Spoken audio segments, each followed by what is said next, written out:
Bible KCBC Bible commission തയ്യാറാക്കിയ വിവർത്തനം. Pastoral orientation centre, Kerala കത്തോലിക്ക സഭയുടെ ആസ്ഥാന കാര്യാലയം, പാലാരിവട്ടം PO കൊച്ചി, കേരളം 682025. ആമുഖം. മാനവ ജീവിതത്തെയും ചരിത്രത്തെയും ബൈബിൾ പോലെ സ്വാധീനിച്ച കൃതികൾ വേറെയില്ല. ദൈവത്തിന്റെ അക്ഷയമായ കാരുണ്യത്തിന്റെയും അചഞ്ചലമായ വിശ്വസ്തതയുടെയും അത്യുദാരമായ സ്നേഹത്തിന്റെയും കരങ്ങളിൽ സംവഹിക്കപ്പെട്ട മനുഷ്യന്റെ നിത്യദീപ്തമായ ചിത്രം ബൈബിളിൽ അനാവരണം ചെയ്യുന്നു. മനുഷ്യചരിത്രം ഏകലക്ഷ്യോന്മുഖമായി വികാസം പ്രാപിക്കുന്നത് ബൈബിളിൽ കാണാം. ദൈവഹിതത്തിന് തന്നെ തന്നെ സമർപ്പിക്കുന്നതിലൂടെ മനുഷ്യൻ നേടുന്ന സ്വാതന്ത്ര്യത്തിന്റെയും സമാധാനത്തിന്റെയും ഐശ്വര്യത്തിന്റെയും നിറഞ്ഞ സൗന്ദര്യമാണ് ഇവിടെ വെളിപ്പെടുന്നത്. അനന്തമായ കാരുണ്യത്താൽ ദൈവം സൃഷ്ടി നടത്തി. ആദിയിൽ അവിടുന്ന് ആകാശവും ഭൂമിയും സൃഷ്ടിച്ചു. സ്വന്തം രൂപത്തിൽ മനുഷ്യന് ജന്മം നൽകി. എന്നാൽ സൃഷ്ടിയുടെ മകുടമായ മനുഷ്യൻ ദൈവത്തെ പോലെ ആകാമെന്ന പ്രലോഭനത്തിന് വഴങ്ങി അവിടുത്തെ ഹിതത്തിന് വിരുദ്ധമായി പ്രവർത്തിച്ചു. അതോടെ ലോകത്തിൽ തിന്മ കടന്നുകൂടി. പാപത്തിൽ കുടുങ്ങിയ മനുഷ്യനെ രക്ഷിക്കാൻ കരുണാമയനായ ദൈവം നിശ്ചയിച്ചു. അതിനുവേണ്ടിയാണ് അവിടുന്ന് അബ്രാഹത്തെ തിരഞ്ഞെടുത്തത്. അവന്റെ സന്തതിയിലൂടെ സകല ജനതകളെയും തന്നിലേക്ക് അടുപ്പിക്കുക എന്നതായിരുന്നു അവിടുത്തെ പദ്ധതി. ഉൽപ്പത്തി 22:18. ദൈവപുത്രനും അബ്രാഹത്തിന്റെ സന്തതിയുമായ യേശുവിലൂടെയാണ് ഈ പദ്ധതി പൂർത്തിയാവുന്നത്. യേശുവിൽ ഫലമണിയുന്ന രക്ഷയുടെ ചരിത്രമാണ് ബൈബിളിന്റെ ഇതിവൃത്തം. ബൈബിളിന് 2 ഭാഗങ്ങളുണ്ട്, പഴയ നിയമവും പുതിയ നിയമവും. അബ്രാഹത്തിൽ നിന്ന് ജന്മം കൊണ്ട ഇസ്രായേൽ ജനത്തിന്റെ ചരിത്രമാണ് പഴയ നിയമം. യേശുവിന്റെ ജീവിതവും മരണവും മഹത്വീകരണവും അടങ്ങുന്ന ക്രിസ്തു സംഭവവും യേശുവിൽ നിന്ന് ആരംഭിക്കുന്ന പുതിയ ഇസ്രായേലായ സഭയുടെ ചരിത്രവും പുതിയ നിയമത്തിൽ ഉൾപ്പെടുന്നു. രക്ഷാചരിത്രത്തിന്റെ കേന്ദ്ര ബിന്ദുവായ ക്രിസ്തുവിലൂടെ മാനവ സമൂഹത്തിന്റെ സമ്പൂർണ്ണ വിമോചനം സാധ്യതമായി. ദൈവനിവേശിത ഗ്രന്ഥം. ദൈവാത്മാവിന്റെ പ്രചോദനത്താലും നിരന്തര സഹായത്താലും രചിക്കപ്പെട്ടതായതുകൊണ്ട് ബൈബിൾ ദൈവനിവേശിതമാണ്. ബൈബിൾ ദൈവവചനമാണ്, മനുഷ്യരക്ഷയ്ക്ക് വേണ്ടി ദൈവം നൽകുന്ന സന്ദേശം. ഇത് തെറ്റുകൂടാതെയും പൂർണ്ണമായും എഴുതാൻ ദൈവം ചില വ്യക്തികളെ തിരഞ്ഞെടുത്ത് അവർക്ക് പ്രചോദനവും പ്രകാശവും നൽകി. എന്നാൽ വെറും യാന്ത്രികമായ ഉപകരണങ്ങളല്ല അവർ. മറ്റേത് ഗ്രന്ഥകർത്താവിനെയും പോലെ ഇവരും സ്ഥലകാല സാഹചര്യങ്ങളുടെ സ്വാധീനത്തിന് വിധേയരായിരുന്നു. തങ്ങളുടെ സാംസ്കാരികവും സാമൂഹ്യവും സാഹിത്യപരവുമായ സവിശേഷതകൾ പരിരക്ഷിച്ചുകൊണ്ട് ഇവയിലൂടെ ദൈവത്തിന്റെ സന്ദേശം തെറ്റുകൂടാതെ രേഖപ്പെടുത്തുന്നതിന് അവർക്ക് വരം ലഭിച്ചു. അങ്ങനെ ദൈവവചനം മനുഷ്യന്റെ വാക്കുകളിൽ ലിഖിതമായി. ദൈവത്തെയും മനുഷ്യരക്ഷയെയും സംബന്ധിച്ച കാര്യങ്ങളിൽ ബൈബിൾ പ്രമാദരഹിതമാണ്. ശാസ്ത്രം പ്രദാനം ചെയ്യുന്ന പുതിയ പുതിയ അറിവുകളുടെ വെളിച്ചത്തിൽ ബൈബിളിലെ ചില പരാമർശങ്ങളുടെയും വിവരങ്ങളുടെയും പ്രസക്തിയെപ്പറ്റി സംശയം ജനിച്ചേക്കാം. ഭൗതിക ചരിത്രവും നിരീക്ഷണ പരീക്ഷണങ്ങൾക്ക് വിധേയമായ ശാസ്ത്ര സത്യങ്ങളും പഠിപ്പിക്കുകയല്ല ബൈബിളിന്റെ ലക്ഷ്യം. അതത് കാലങ്ങളിൽ നിലവിലിരുന്ന പ്രപഞ്ച സങ്കല്പങ്ങളുടെയും രചനാരൂപങ്ങളുടെയും സഹായത്തോടെ രക്ഷാചരിത്രം അവതരിപ്പിക്കുകയും രക്ഷാമാർഗം നിർദ്ദേശിക്കുകയും മാത്രമാണ് ബൈബിൾ ചെയ്യുന്നത്. പ്രാമാണിക ഗ്രന്ഥങ്ങൾ.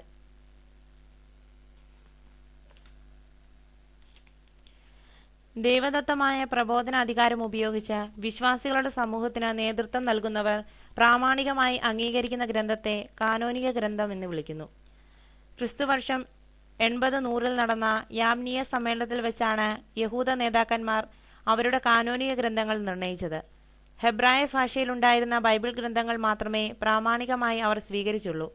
ഗ്രീക്ക്, അരമായ ഭാഷയിലുള്ളതും പല യഹൂദ സമൂഹങ്ങളും ബൈബിളിന്റെ ഭാഗമായി സ്വീകരിച്ചിരുന്നതുമായ മറ്റു ഗ്രന്ഥങ്ങൾ അവർ അപ്രാമാണികമായി തള്ളി. കത്തോലിക്കർ ഒഴികെയുള്ള ക്രൈസ്തവ സമൂഹങ്ങൾ യഹൂദ നിലപാടാണ് സ്വീകരിച്ചിരിക്കുന്നത്.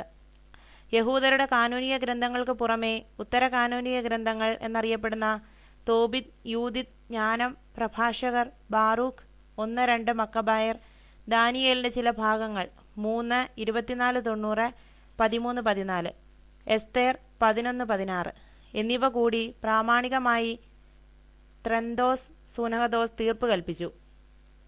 അങ്ങനെ പഴയ നിയമത്തിൽ 45-ഉം പുതിയ നിയമത്തിൽ 27-ഉം ഗ്രന്ഥങ്ങൾ കാനോനികമായി കത്തോലിക്ക സഭ അംഗീകരിച്ചു. ജെറമിയായുടെ ഭാഗമായി കരുതിപ്പോന്ന വിലാപങ്ങൾ പിൽക്കാലത്ത് ഒരു വ്യത്യസ്ത ഗ്രന്ഥമായി എണ്ണപ്പെട്ടു. അങ്ങനെ ബൈബിളിൽ മൊത്തം 73 ഗ്രന്ഥങ്ങൾ ഉണ്ട്. പാരമ്പര്യങ്ങൾ. രചനാരൂപങ്ങൾ. ബൃഹത്തായ ഈ ഗ്രന്ഥസമാഹാരം 1000-ലേറെ വർഷം കൊണ്ടാണ്, ക്രിസ്തുവിന് മുൻപ് 1200, ക്രിസ്തുവർഷം 100, വിരചിതമായത്. ഇവയിൽ ഏറിയ പങ്കും ആദ്യം വാചിക പാരമ്പര്യങ്ങളായി സമൂഹത്തിൽ പരിരക്ഷിക്കപ്പെട്ടു പോന്നു. ഈ പാരമ്പര്യങ്ങൾ കൂട്ടിയിണക്കിയാണ് പിന്നീട് ഗ്രന്ഥങ്ങൾ രചിക്കപ്പെട്ടത്. ഉദാഹരണത്തിന് പഞ്ചഗ്രന്ഥിയിൽ യാഹ്വിസ്റ്റ്, എലോഹിസ്റ്റ്, പ്രീസ്റ്റ്ലി, ഡെവുട്രോണമിസ്റ്റ് എന്നിങ്ങനെ പ്രധാനമായും 4 പാരമ്പര്യങ്ങളുടെ സമന്വയം നടന്നതായി സൂചനകളുണ്ട്. ഒരേ സംഭവത്തെക്കുറിച്ച് വ്യത്യസ്ത വിവരണങ്ങൾ കാണുന്നത് വിവിധ പാരമ്പര്യങ്ങൾ മൂലമാണ്. വിവിധ കാലഘട്ടങ്ങളിൽ രൂപം കൊണ്ട ഈ ഗ്രന്ഥങ്ങളിൽ പല രചനാരൂപങ്ങൾ ദൃശ്യമാണ്. വിശ്വാസത്തിന്റെ വെളിച്ചത്തിലുള്ള ചരിത്രാഖ്യാനം, ഇതിഹാസരൂപമായ വിവരണങ്ങൾ, കഥകൾ, ഉപമകൾ, ഗീതങ്ങൾ, പഴഞ്ചൊല്ലുകൾ, പ്രാർത്ഥനകൾ തുടങ്ങിയവ. ഗ്രന്ഥകാരന്റെ ഉദ്ദേശവും അതിലൂടെ ബൈബിളിന്റെ സന്ദേശവും ഗ്രഹിക്കുന്നതിന് വൈവിധ്യമാർന്ന ഈ രചനാരൂപങ്ങൾ വേർതിരിച്ചറിയുക ആവശ്യമാണ്. മാനുഷിക മാധ്യമങ്ങളിലൂടെയാണ് ദൈവവചനം നൽകപ്പെട്ടിരിക്കുന്നത്. മാധ്യമങ്ങളുടെ അപര്യാപ്തത ദൈവവചനത്തിന്റെ അവ്യക്തതയായി കരുതരുത്.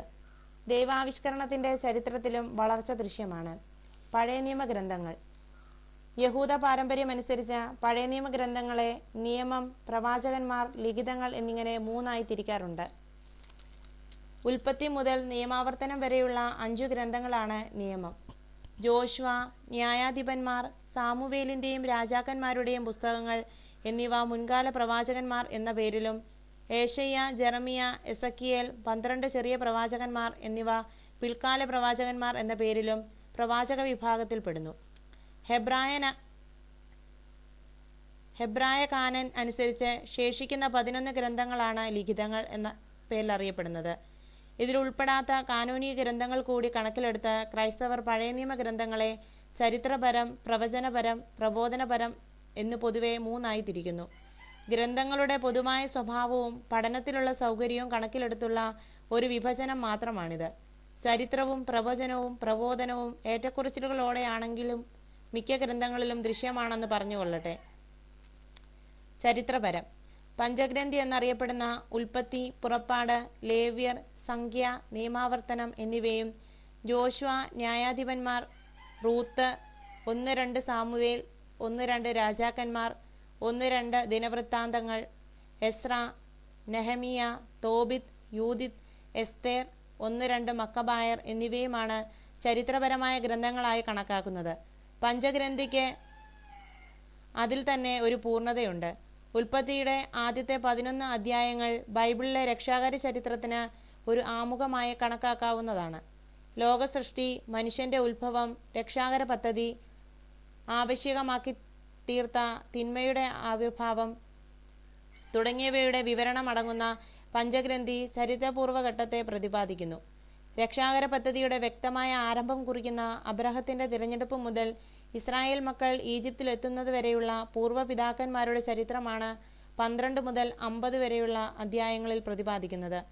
ഇസ്രായേൽ ജനത്തെ ഈജിപ്തിൽ നിന്ന് അത്ഭുതാവഹമായി മോചിപ്പിച്ച് അബ്രാഹത്തോട് വാഗ്ദാനം ചെയ്തിരുന്ന ദേശത്തിന്റെ കവാടത്തിൽ എത്തിക്കുന്നതുവരെയുള്ള സംഭവ പരമ്പരകളാണ് മറ്റു 4 ഗ്രന്ഥങ്ങളിൽ കാണുന്നത്. ജോഷുവയുടെ നേതൃത്വത്തിൽ വാഗ്ദത്ത ഭൂമിയിൽ പ്രവേശിച്ചതു മുതൽ ഇസ്രായേൽ ജനം ബാബിലോൺ പ്രവാസത്തിലാകുന്നതുവരെയുള്ള ചരിത്രത്തിന്റെ ആഖ്യാനമാണ് ജോഷുവ മുതൽ ദിനവൃത്താന്തങ്ങൾ വരെയുള്ള ഗ്രന്ഥങ്ങൾ. പ്രവാസത്തിൽ നിന്ന് തിരിച്ചു വന്നതു മുതൽ മക്കവായ വിപ്ലവം വരെയുള്ള വൃത്താന്തങ്ങളാണ് ശേഷിക്കുന്ന ഗ്രന്ഥങ്ങളിൽ പ്രതിപാദിച്ചിരിക്കുന്നത്. ചരിത്രപരമായ ഗ്രന്ഥങ്ങളിലെ ചരിത്രത്തെപ്പറ്റി വ്യക്തമായ ഒരു കാഴ്ചപ്പാട് ആവശ്യമാണ്. സംഭവങ്ങളുടെ കാലാനുഗതവും യഥാർത്ഥവുമായ വിവരണം എന്നതിനേക്കാൾ ഇസ്രായേലിന്റെ ദൈവാനുഭവത്തിന്റെയും രക്ഷാകര പദ്ധതിയെക്കുറിച്ചുള്ള വീക്ഷണത്തിന്റെയും വെളിച്ചത്തിലുള്ള ചരിത്രാപഗ്രഥനമാണ് ഈ ഗ്രന്ഥത്തിലുള്ളത്. ദൈവം ഇസ്രായേലിനെ തിരഞ്ഞെടുത്ത് അവരുമായി ഉടമ്പടി ചെയ്ത് അവരെ തന്റെ സ്വന്തം ജനമാക്കി. അവർ അവിടുത്തെ പരിത്യജിച്ച് അന്യദേവന്മാരുടെ പിറകെ പോയി തിന്മയിൽ മുഴുകി. ശിക്ഷയായി അവിടുന്ന് അവരെ ശത്രുകരങ്ങളിൽ ഏൽപ്പിച്ചു. അവർ അനുതപിച്ചപ്പോൾ അവിടുന്ന് അവരെ രക്ഷിച്ച് പൂർവ്വസ്ഥിതിയിലാക്കി. അവിശ്വസ്തത, ശിക്ഷ, രക്ഷ ഈ ക്രമത്തിലാണ് ഇസ്രായേലിന്റെ ചരിത്രം മുഴുവൻ വിഭാവനം ചെയ്തിരിക്കുന്നത്. മറ്റു ജനതകളുടെ സാമീപ്യം, വിഗ്രഹാരാധനയും മറ്റു ദുരാചാരങ്ങളും വിളിച്ചു വരുത്തി ജനത്തെ സത്യദൈവത്തിൽ നിന്ന് വ്യതിചലിപ്പിക്കും. രക്ഷ തങ്ങളുടെ സ്വന്തമെന്ന ഇസ്രായേലിന്റെ അവകാശവാദവും മറ്റു ജനതകളോടുള്ള ശത്രുതാ മനോഭാവവും ഈ പശ്ചാത്തലത്തിൽ വേണം മനസ്സിലാക്കാൻ. ചുരുക്കത്തിൽ ചരിത്രം രക്ഷാചരിത്രമായിട്ടാണ് അവതരിപ്പിച്ചിരിക്കുന്നത്. പ്രവചനപരമായ ഗ്രന്ഥങ്ങൾ: ഏശയ്യ, ജെറമിയ, എസക്കിയേൽ, ദാനിയേൽ എന്നീ വലിയ പ്രവാചകന്മാരും 12 ചെറിയ പ്രവാചകന്മാരും വിലാപങ്ങൾ, ബാറൂക്ക് എന്നിവയും ആണ് പ്രവചനപരമായ ഗ്രന്ഥങ്ങൾ. 8-ാം നൂറ്റാണ്ടിന്റെ ഉത്തരാർദ്ധം മുതൽ 5-ാം നൂറ്റാണ്ടിന്റെ പൂർവാർദ്ധം വരെയാണ് പ്രവാചകന്മാരുടെ കാലമായി പൊതുവെ പരിഗണിക്കപ്പെടുന്നത്. ആമോസും ഹോസിയായും ഉത്തരരാജ്യമായ ഇസ്രായേലിൽ പ്രസംഗിച്ചു. മറ്റുള്ളവരെല്ലാം യൂദായിലാണ് പ്രവർത്തിച്ചിരുന്നത്. സ്വന്തം പേരിൽ പുസ്തകങ്ങളില്ലാത്ത ധാരാളം പ്രവാചകന്മാരും ഇസ്രായേലിൽ ഉണ്ടായിരുന്നു. പ്രവാചകന്മാർ പൊതുവെ എഴുത്തുകാരായിരുന്നില്ല. പല അവസരങ്ങളിലായി അവർ പ്രഘോഷിച്ച വസ്തുതകൾ ശിഷ്യന്മാരാണ് ശേഖരിച്ച് ഗ്രന്ഥരൂപത്തിലാക്കിയത്. പ്രവാചകന്മാരെ വലിയവരെന്നും ചെറിയവരെന്നും തിരിച്ചിരിക്കുന്നത് അവരുടെ പേരിലുള്ള ഗ്രന്ഥങ്ങളുടെ വലിപ്പച്ചെറുപ്പത്തെ ആസ്പദമാക്കി മാത്രമാണ്. രാജാക്കന്മാരുടെ കാലത്ത് ഇസ്രായേലിന് ബാഹ്യശത്രുക്കളിൽ നിന്നുള്ള ഭീഷണികൾക്ക് അറുതിയുണ്ടായി. രാജ്യത്ത് സമ്പദ് സമൃദ്ധിയുമുണ്ടായി. കേന്ദ്രീകൃതമായ ആരാധനയും സംസ്ഥാപിതമായി. എന്നാൽ ഇത് ദൈവത്തോടുള്ള വിശ്വസ്തത വളർത്തുന്നതിനു പകരം അതിനെ കെടുത്തുകയാണ് ചെയ്തത്. രാജാവും രാജാവിന്റെ തണലിൽ വളർന്നുവന്ന ഒരു സമ്പന്ന വിഭാഗവും മറ്റ് ഇസ്രായേൽ സഹോദരങ്ങളെ ചൂഷണം ചെയ്യാൻ തുടങ്ങി. അന്യജനതകളുടെ ദേവന്മാരും ആചാരങ്ങളും സാവധാനം ഇസ്രായേൽക്കാരെയും സ്വാധീനിച്ചു. അവർ വിഗ്രഹാരാധനയിലും അധാർമികതയിലും മുഴുകി. ഇസ്രായേലിലെ ആരാധനവിധികളും കാപട്യത്തിന്റെയും ചൂഷണത്തിന്റെയും മാധ്യമങ്ങളായി മാറി. ഇങ്ങനെ കർത്താവിനെ മറന്ന് പ്രവർത്തിക്കാൻ മുതിർന്നവരെ അവിടുത്തെ സന്ദേശം അറിയിക്കാനും തിരിച്ചു കൊണ്ടുവരുവാനും നിയുക്തരായവരാണ് പ്രവാചകന്മാർ. ഇസ്രായേലിലെ ഭൗതിക നേതൃത്വത്തിന് സമാന്തരമായൊരു ആധ്യാത്മിക നേതൃത്വമാണ് പ്രവാചകന്മാർ നൽകിയിരുന്നത്. കർത്താവിന്റെ വക്താക്കളാണ് പ്രവാചകന്മാർ. അവിടുത്തെ ദൃഷ്ടിയിലൂടെ ചരിത്രത്തെ വീക്ഷിച്ച അവർ ജനത്തെ സമഗ്രമായ പരിവർത്തനത്തിന് ആഹ്വാനം ചെയ്തു. സമൂഹത്തിൽ നടമാടിയ വിഗ്രഹാരാധനയും കപടഭക്തിയും അനീതിയും അവരുടെ നിശിത വിമർശനത്തിനിരയായി. പശ്ചാത്തപിച്ചില്ലെങ്കിൽ ശിക്ഷയുണ്ടാകുമെന്ന് ദൈവം ശക്തമായ താക്കീത് നൽകി. പശ്ചാത്താപത്തിലേക്ക് നയിക്കാനായി ശിക്ഷിക്കുന്ന ദൈവം മാനവകുലത്തിന്റെ രക്ഷകനുമാണ്. അവിടുന്ന് നൽകാൻ പോകുന്ന രക്ഷയെക്കുറിച്ചും അയക്കാൻ പോകുന്ന രക്ഷകനെക്കുറിച്ചുമുള്ള വാഗ്ദാനങ്ങൾ എല്ലാ പ്രവചന ഗ്രന്ഥങ്ങളിലും കാണാം. ഇസ്രായേലിന്റെ ഈശ്വരാവബോധത്തെ സ്ഫുടം ചെയ്തത് പ്രവാചകന്മാരാണ്. നീതിമാനും കാരുണ്യമൂർത്തിയുമായ കർത്താവിന്റെ യഥാർത്ഥ ചിത്രം വരച്ചുകാട്ടി ദൈവഹിതത്തിനനുസൃതമായ ജീവിതം നയിക്കാൻ ജനത്തെ ആഹ്വാനം ചെയ്യുകയായിരുന്നു പ്രവാചകന്മാർ. നിശ്ചിതാർത്ഥത്തിൽ പ്രവചന ഗ്രന്ഥങ്ങളല്ലെങ്കിലും വിലാപങ്ങളും ബാറൂക്കും പ്രവചനപരമായാണ് പരമ്പരാഗതമായി കണക്കാക്കുന്നത്. വിലാപങ്ങൾ ജെറമിയായുടെ ഭാഗമായി ആദ്യം കരുതിപ്പോന്നു. ജെറമിയ പ്രവചിച്ചിരുന്നതുപോലെ രാജ്യവും വിശുദ്ധ നഗരവും നിലം പതിച്ചു. നഗരത്തിന്റെയും ദേവാലയത്തിന്റെയും നഷ്ടശിഷ്ടങ്ങളും ജനത്തിന്റെ ദുസ്ഥിതിയും കണ്ട് ഹൃദയം നൊന്ത് ഉദ്ഗമിച്ച വിലാപങ്ങളാണ് അവ. ഇന്നതിനെ ഒരു വ്യത്യസ്ത ഗ്രന്ഥമായി കണക്കാക്കുന്നു. ബാറൂക്ക് ജെറമിയായുടെ ശിഷ്യനായിരുന്നു. പ്രവാസികളുടെ ഒരു ഏറ്റുപറച്ചിൽ, വിജ്ഞാനത്തെക്കുറിച്ച് ഒരു സ്തുതിഗീതം, ജെറുസലേമിനെ ആശ്വസിപ്പിച്ചുകൊണ്ടുള്ള ഗീതങ്ങൾ, വിഗ്രഹാരാധനയുടെ മൗഢ്യം തുറന്നു കാട്ടിക്കൊണ്ടുള്ള ജെറമിയായുടെ ഒരു കത്ത് എന്നിവയുടെ ഒരു സമാഹാരമാണ് ബാറൂക്ക്.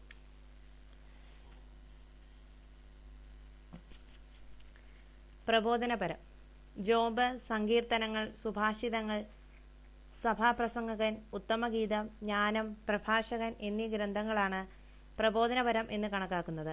ഇവയെല്ലാം ഒരേ സ്വഭാവമുള്ളവയല്ല.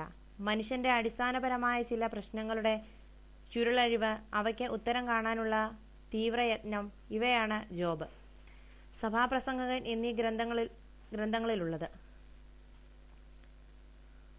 സങ്കീർത്തനങ്ങൾ ആരാധനതലത്തിൽ രൂപം കൊണ്ട ഗീതങ്ങളാണ്.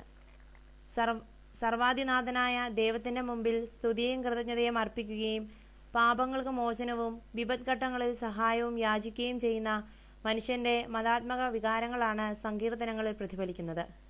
പരിശുദ്ധമായ പ്രണയബന്ധത്തിന്റെ ഭാഷയിൽ ദൈവവും മനുഷ്യരുമായുള്ള ബന്ധത്തിന് ഉണർവ് നൽകാനുള്ള ശ്രമമാണ് ഉത്തമഗീതം. സുഭാഷിതങ്ങൾ, ജ്ഞാനം, പ്രഭാഷകൻ എന്നിവ മനുഷ്യ ജീവിതത്തിന്റെ വിവിധാംശങ്ങളിൽ ധാർമ്മിക ചിന്തയോടും പക്വതയോടും കൂടെ വ്യാപരിക്കാൻ ആവശ്യമായ ഉൾക്കാഴ്ച നൽകുന്ന ചിന്താശകലങ്ങളുടെ സമാഹാരങ്ങളാണ്. പരസ്പര ബന്ധമില്ലെന്ന് തോന്നിയേക്കാമെങ്കിലും ഈ ചിന്താശകലങ്ങൾക്ക് പിന്നിൽ വ്യക്തമായ ഒരു ജീവിത ദർശനവും ആഴമേറിയ അനുഭവ സമ്പത്തും ദൃശ്യമാണ്.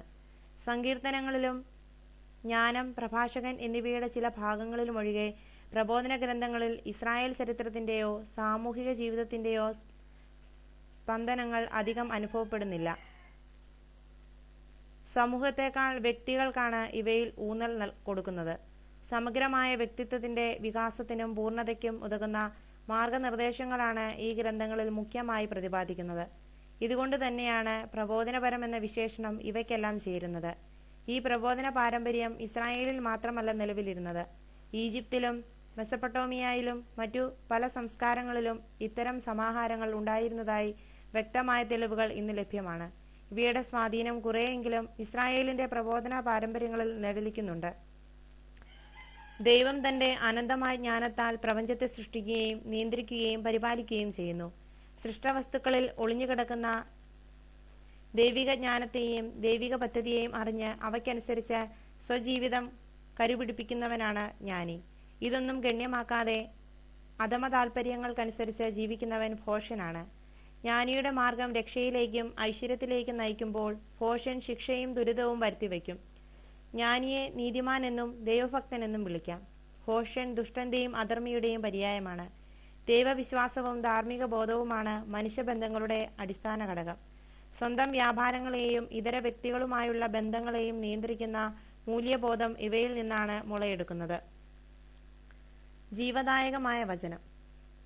യേശു ദൈവപുത്രനായ ക്രിസ്തു ആണെന്ന് നിങ്ങൾ വിശ്വസിക്കുന്നതിനും അങ്ങനെ വിശ്വസിക്കുക നിമിത്തം അവൻ്റെ നാമത്തിൽ നിങ്ങൾക്ക് ജീവൻ ഉണ്ടാകുന്നതിനും വേണ്ടിയാണ് താൻ സുവിശേഷം രചിച്ചതെന്ന യോഹന്നാന്റെ വാക്കുകൾ 20:31. ബൈബിളിനെ കുറിച്ച് പൊതുവേയും ഉപയോഗിക്കാവുന്നതാണ്. ദൈവവചനം ജീവദായകമാണ്. അത് മനുഷ്യന്റെ പാദങ്ങൾക്ക് വിളക്കും പാതയിൽ പ്രകാശവുമാണ്. സങ്കീർത്തനം 119:105. ദൈവം കാണിച്ചു തരുന്ന പാതയിൽ ചരിക്കുന്നവൻ, അവിടുത്തെ ഹിതമനുസരിച്ച് വ്യാപരിക്കുന്നവൻ ജീവന്റെ മാർഗത്തിലാണ്. ഇതാ, ഇന്ന് ഞാൻ നിന്റെ മുമ്പിൽ ജീവനും നന്മയും മരണവും തിന്മയും വെച്ചിരിക്കുന്നു. നിയമാവർത്തനം 30:15. തിരഞ്ഞെടുപ്പ് നടത്താതെ ആർക്കും ഒഴിഞ്ഞു മാറാനാവില്ല. ദൈവത്തിന്റെ വചനം സജീവവും ഊർജ്ജസ്വലവും ആണ്. ഇരുതല വാളിനേക്കാൾ മൂർച്ചയേറിയതും ചേതനയിലും ആത്മാവിലും സന്ധിബന്ധങ്ങളിലും മജ്ജയിലും തുളച്ചുകയറി ഹൃദയത്തിന്റെ വിചാരങ്ങളെയും നിയോഗങ്ങളെയും വിവേചിക്കുന്നതുമാണ്. ഹെബ്രായർ 4:12. വിശുദ്ധ ലിഖിതങ്ങൾ പ്രബോധനത്തിനും ശാസ്ത്രത്തിനും തെറ്റുതിരുത്തലിനും നീതിയിലുള്ള പരിശീലനത്തിനും ഉപകരിക്കുന്നു. ഇതുവഴി ദൈവഭക്തനായ മനുഷ്യൻ പൂർണ്ണത കൈവരിക്കുകയും എല്ലാ നല്ല പ്രവൃത്തികളും ചെയ്യുന്നതിന് പര്യാപ്തനാവുകയും ചെയ്യുന്നു. 2 തിമോത്തിയോസ് 3:16-17. മഹത്തായ ഈ പൂർണ്ണതയിലേക്കും നന്മയിലേക്കുമുള്ള ആഹ്വാനമാണ് ബൈബിളിൽ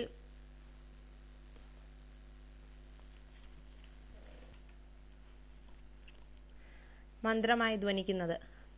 അത് ജീവന്റെ സമൃദ്ധമായ ജീവന്റെ വാഗ്ദാനമാണ്. മനുഷ്യരാശിയുടെ മുമ്പിൽ ഒരു പുതിയ ആകാശവും പുതിയ ഭൂമിയും അത് വിടർത്തുന്നു. പഴയ നിയമം. ഉൽപ്പത്തി. ആമുഖം. ഉൽപ്പത്തി പുസ്തകം ദൈവ-മനുഷ്യ ബന്ധത്തിന്റെ ചരിത്രത്തിലെ 2 വ്യത്യസ്ത കാലഘട്ടങ്ങളെ സംക്ഷിപ്തമായി അവതരിപ്പിക്കുന്നു. BC 19-ാം നൂറ്റാണ്ടിൽ സംഭവിച്ചെന്ന് പൊതുവെ കരുതപ്പെടുന്ന അബ്രഹത്തിന്റെ വിളിയാണ് ബൈബിളിലെ രക്ഷാകര ചരിത്രത്തിന്റെ ആരംഭം.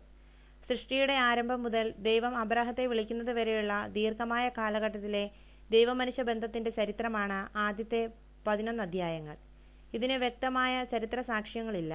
ആലങ്കാരിക ശൈലിയിൽ സമകാലികർക്ക് മനസ്സിലാകുന്ന ഭാഷയിൽ ലളിതവും മനോഹരവുമായി ഈ ഭാഗം രചിച്ചിരിക്കുന്നു. അതിനാൽ മറ്റു ചരിത്ര ഗ്രന്ഥങ്ങളുമായി ഈ ഭാഗത്തെ തുലനം ചെയ്തുകൂടാ. സൗഭാഗ്യപൂർണമായ അവസ്ഥയിൽ ദൈവം സൃഷ്ടിച്ച മനുഷ്യന് ഒരു രക്ഷാകര പദ്ധതി ആവശ്യകമായി തീർന്നത് എങ്ങനെയെന്ന് ഇവിടെ വ്യക്തമാക്കുന്നു. ആദ്യ ഭാഗത്തിന്റെ ഉള്ളടക്കത്തെ ഇപ്രകാരം വിഭജിക്കാം. ദൈവം പ്രപഞ്ചത്തെ സൃഷ്ടിക്കുന്നു.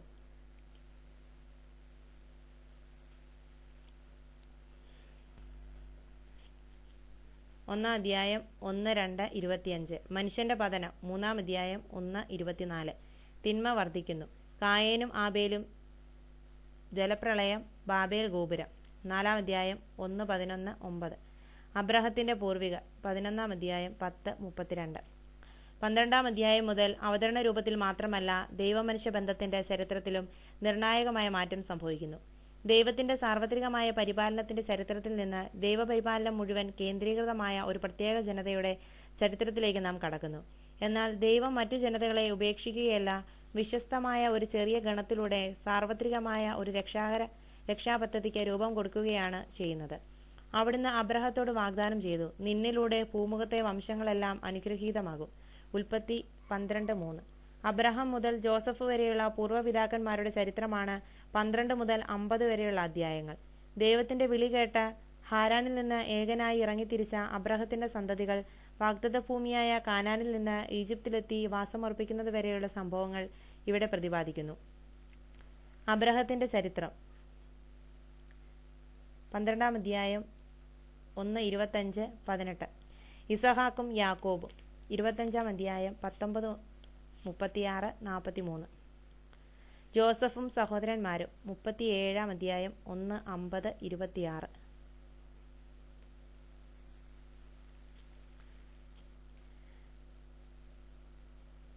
ദൈവം പ്രപഞ്ചത്തെ സൃഷ്ടിക്കുന്നു.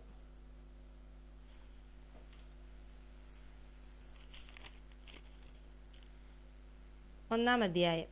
ദൈവം പ്രപഞ്ചത്തെ സൃഷ്ടിക്കുന്നു. 1 മുതൽ 31 വരെയുള്ള വാക്യങ്ങൾ. ആദിയിൽ ദൈവം ആകാശവും ഭൂമിയും സൃഷ്ടിച്ചു. ഭൂമി രൂപരഹിതവും ശൂന്യവുമായിരുന്നു. ആഴത്തിനു മുകളിൽ അന്ധകാരം വ്യാപിച്ചിരുന്നു. ദൈവത്തിന്റെ ചൈതന്യം വെള്ളത്തിനു മീതെ ചലിച്ചുകൊണ്ടിരുന്നു. ദൈവം അരുളി ചെയ്തു, വെളിച്ചമുണ്ടാകട്ടെ. വെളിച്ചമുണ്ടായി.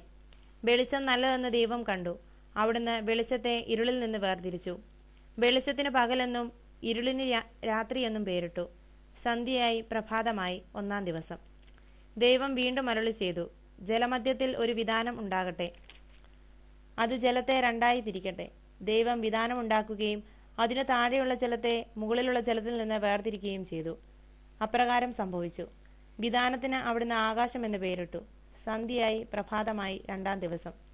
ദൈവം വീണ്ടും അരുളി ചെയ്തു, ആകാശത്തിന് കീഴിലുള്ള വെള്ളമെല്ലാം ഒരിടത്ത് ഒരുമിച്ച് കൂടട്ടെ. കര പ്രത്യക്ഷപ്പെടട്ടെ. അങ്ങനെ സംഭവിച്ചു. കരയ്ക്ക് ഭൂമിയെന്നും ഒരുമിച്ച് കൂടിയ ജലത്തിന് കടലെന്നും ദൈവം പേരിട്ടു. അത് നല്ലതെന്ന് അവിടുന്ന് കണ്ടു. ദൈവം അരുളി ചെയ്തു, ഭൂമി എല്ലാത്തരം ഹരിതസസ്യങ്ങളും ധാന്യച്ചെടികളും വിത്തുൾക്കൊള്ളുന്ന ഫലങ്ങൾ കായ്ക്കുന്ന വൃക്ഷങ്ങളും മുളപ്പിക്കട്ടെ. അങ്ങനെ സംഭവിച്ചു. ഭൂമി എല്ലാത്തരം ഹരിതസസ്യങ്ങളും ധാന്യച്ചെടികളും വിത്തുള്ള ഫലങ്ങളോട് കൂടിയ വൃക്ഷങ്ങളും മുളപ്പിച്ചു. അവ നല്ലതെന്ന് ദൈവം കണ്ടു.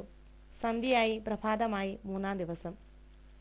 ദൈവം വീണ്ടും അരുളി ചെയ്തു, രാവും പകലും വേർതിരിക്കാൻ ആകാശവിതാനത്തിൽ പ്രകാശങ്ങൾ ഉണ്ടാകട്ടെ.